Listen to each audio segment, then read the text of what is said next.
Okay, everybody, just up here where my light is shining is the flyover exit. And this is the exit where the Yorkshire Randers would have come out of that little shaft that I was showing you earlier. And they discovered this chamber here, and that's why it's called New Chamber. And always blocking the two chambers was that solid wall of limestone. You can see here on the wall eroding or wearing. This is caused by cavers using this route today, still using it, and over the years it has been worn away by people sliding down this face of limestone, putting down ladders and roofs. Okay? Any questions? All right.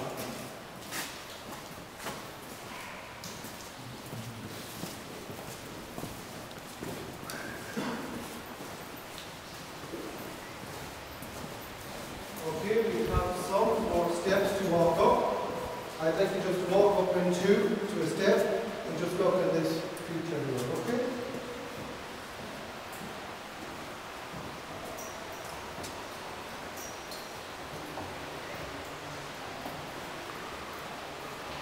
Now this part of the game is called Screen Hill Corner.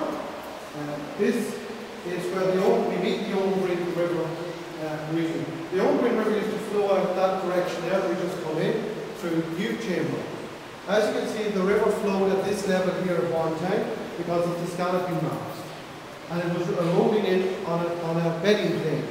Now it has found a weakness in the rock or limestone and has percolated down through the river and has rerouted itself to come on Coat Jetty where we got off the boat. Also you can see here a pool of white foam and water. That is from organic acids from the sides of boats and from the quilt lines accumulated here to form this on the water. And we call this the Guinness pool. So we follow the Owengreen River for the rest of the pool. Alright?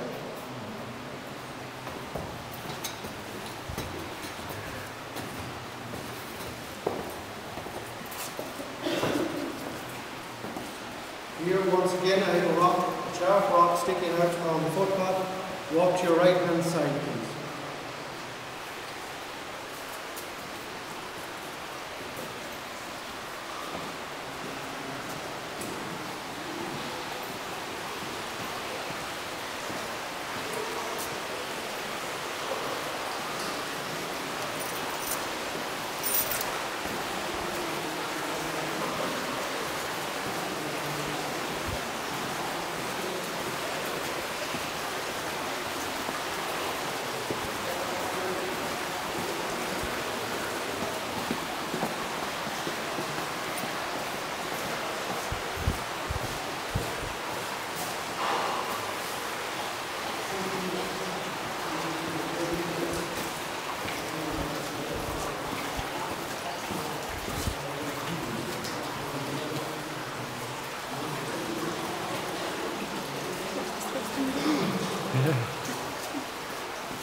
Once again, water did flow at the height of this cave here.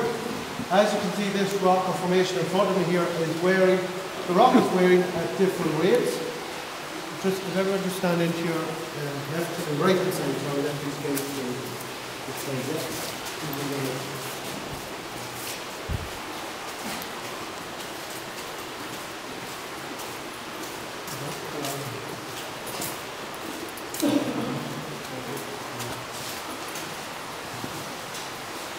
So as I was saying, this shows the rock just wearing at different grades.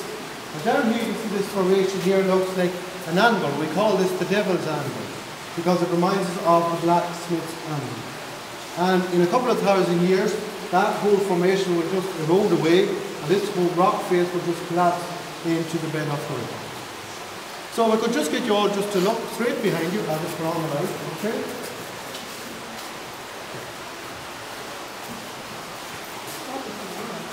Okay.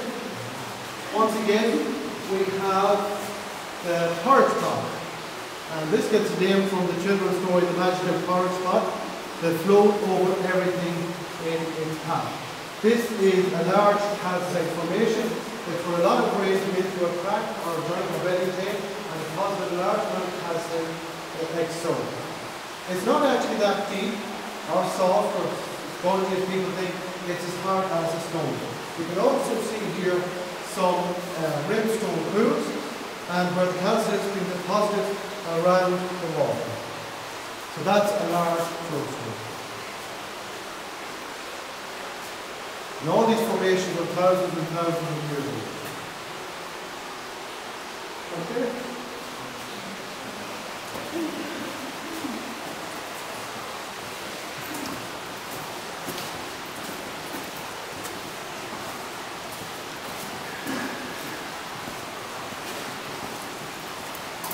So give her a look there for your head, please.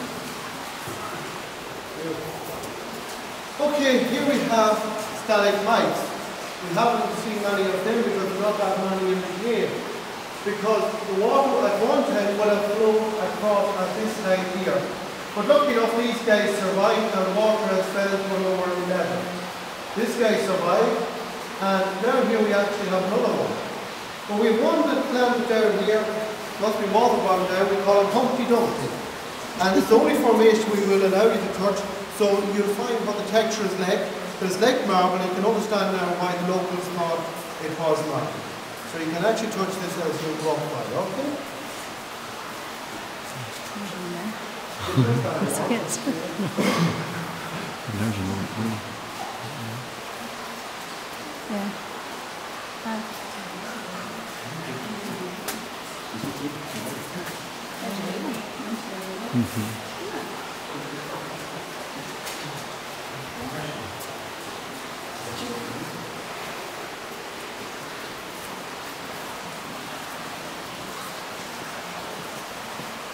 Look at this formation here. I'll show you what I do. Here we have another formation. This is called a cave curtain. And in it you can see colouring. The red or brown is iron from the peat lands above. The white is calcite. There's also manganese in it. And the process for this is when water trickles down the side of the wall of the cave and drips off at the edge. But this process is repeated over and over again where the calcite builds up in the formation you see there. We also call this another name which you would have for breakfast in the morning time. Streaky bacon. Bacon, yeah. This is streaky bacon. We also call it streaky bacon. But believe me, you don't want to eat this. No. Okay?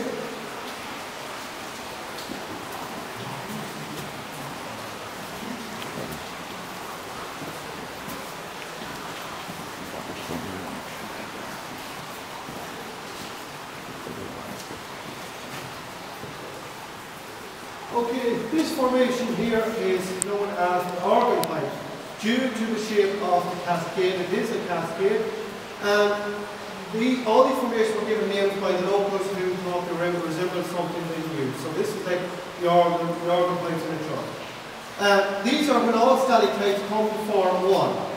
The rainwater and calcite washes over this formation and flows down it, so they all combine and deposit, and the calcite is then deposited like so here. It's where the calcite, and this is a flow stone. You can also see some more rimstone pools here also.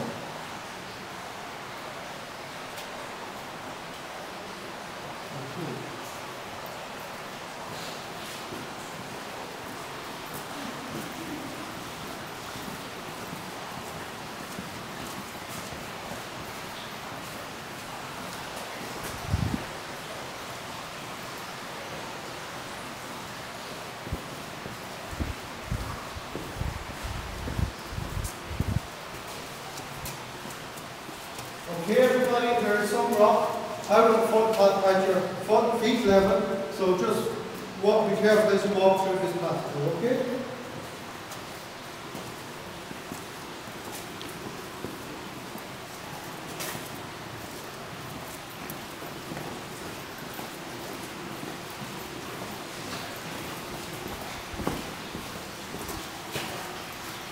Okay, this chamber we are in now is called Canyon Passage.